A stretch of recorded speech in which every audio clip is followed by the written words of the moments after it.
Hi, this is going to be a crash course on everything you need to know about raising ducks, whether you're considering ducklings or you wandered down the wrong aisle of Tractor Supply. Or did you?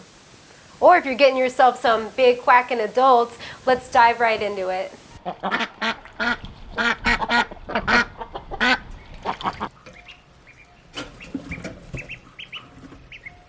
When selecting feed for your baby ducklings, keep in mind that ducklings grow at a much faster rate than chickens. They actually need 2 to 3 times the amount of niacin the baby chicks need.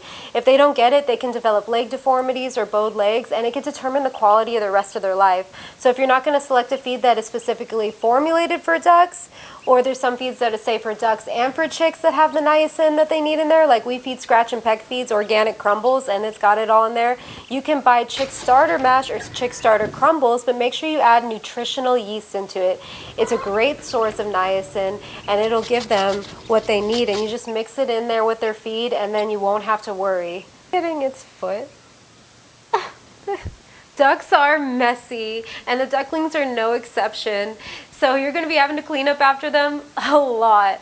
Like our adult ducks, they'll just grab mud and put it into the chicken's water. So we're out there multiple times a day cleaning out our chicken's waters. And with the brooder, we use this paint tray with a grate on top of it. They're commonly sold together at hardware stores, and that collects all the water mess and makes sure that doesn't get into our brooder bedding. If all that water was into our shavings, that would cause stinky, moldy, unhealthy environment. So we just rinse this out once a day, and like, look how quickly they get it dirty again, but just so glad that that's just easily rinsed out and not in our shavings. We used to use pine shavings, but that would get dirty and stinky right away. Now we use hemp shavings from Edon. We'll link our code down below, and it's almost like kitty litter for brooders. It's like the poop just disappears in there. It smells good and it stays clean so much longer.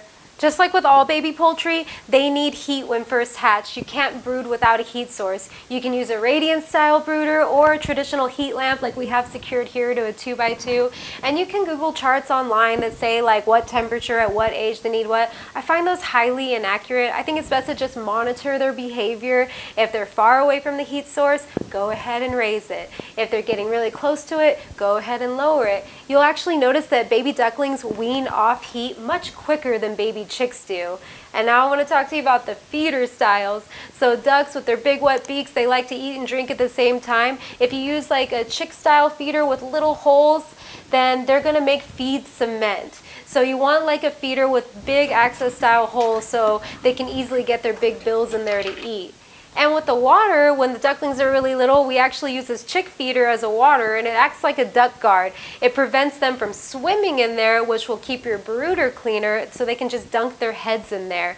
And if the duckling is unable to like dunk their whole bill in water and blow bubbles, they need to be able to clean out their nares, their nostrils. So if they're unable to do that, they can experience blockages and leave them unable to breathe. So that's why you need to have a water style where they can easily clean out those nostrils. So when they get a little older, we'll take this little feeder top and we put it on just a kitchen bowl, and that's our little duck water. And then when they get even bigger, we just cut half the lid off a Tupperware, and then that works great for the duckling to be able to dunk their head, drink water, clean their nares, but not swimming in there and just getting water splashing everywhere.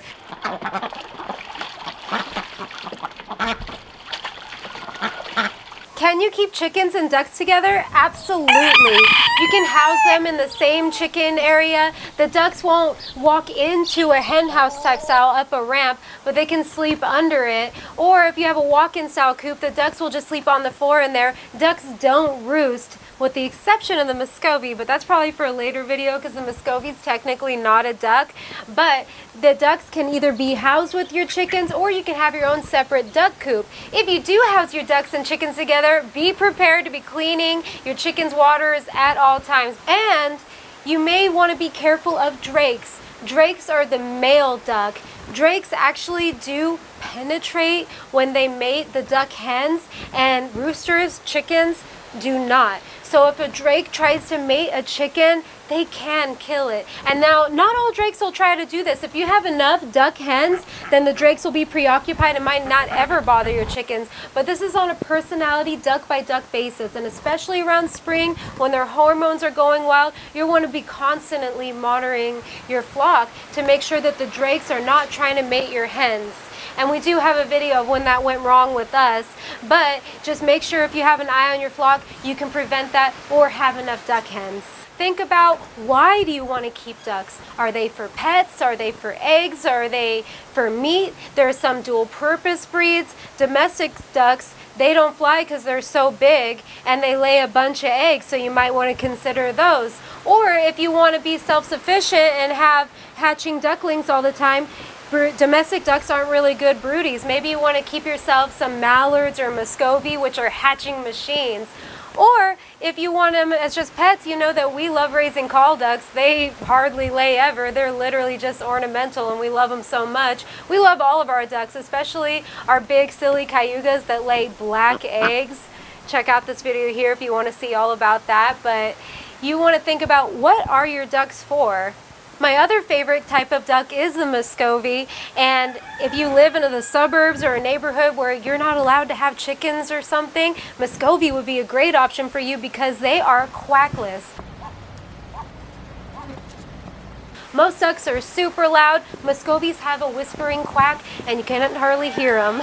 They have a large egg and a large laying season, and their whispers are actually quite beautiful. I love the big quacking ducks, and actually female ducks are the only ones that have that loud quack quack. The males will rasp.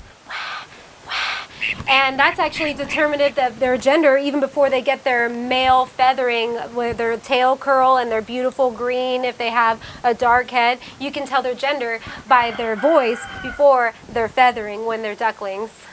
Wild breed ducks are more seasonal layers, whereas domesticated ducks are bred to lay more eggs. Whereas I said the wild ducks are better broodies than domesticated ducks at hatching their own ducklings.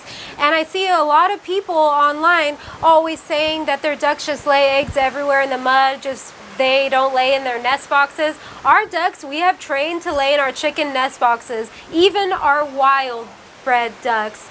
They are easy to train. When they first begin laying, we just make sure we don't open up the coop until later in the day, and that train them to go lay their eggs in the nest boxes before going out into the yard. And we just do that when they're very young, just started laying, and that actually trains them to lay in the nest boxes. Sometimes we'll put fake egg in the nest boxes when they're just starting to lay eggs, and that'll also train them to lay in the nest. There are ways that you can do it, so you don't have to have dirty, muddy eggs in the yard. I always see these dirty duck eggs. Our duck eggs are always laid sparkling clean because we made sure when they were young, we trained them to lay in the nest. Even if you're rehoming an older duck to you that isn't trained, you can just make sure that you lock them in a pen with a nest for a couple weeks, and then they get used to laying in there, and then your duck will always be laying in the nest, and you won't have an Easter duck egg hunt in your yard. I've heard some people say how their ducks have flown away. I've never experienced that. Maybe it's because they know that they get fed here and they like living here. Even our flying ducks, the most they'll be is up on top of the barn just hanging out, but we've never had our ducks fly away. You've even seen our boy Pikachu loves to fly to us to hang out. So we don't clip our ducks' wings, but that is an option for you. You can clip their wings so they don't fly away. I hope you found this video helpful. If you did, go ahead and give us a thumbs up. We post all poultry related, family friendly, educational videos weekly, so go ahead and subscribe if you're into that. If not, no hard feelings. I appreciate you watching till the end. Thanks so much. Here's some more videos about ducks if you want to check them out here. I'll see you next time. Bye.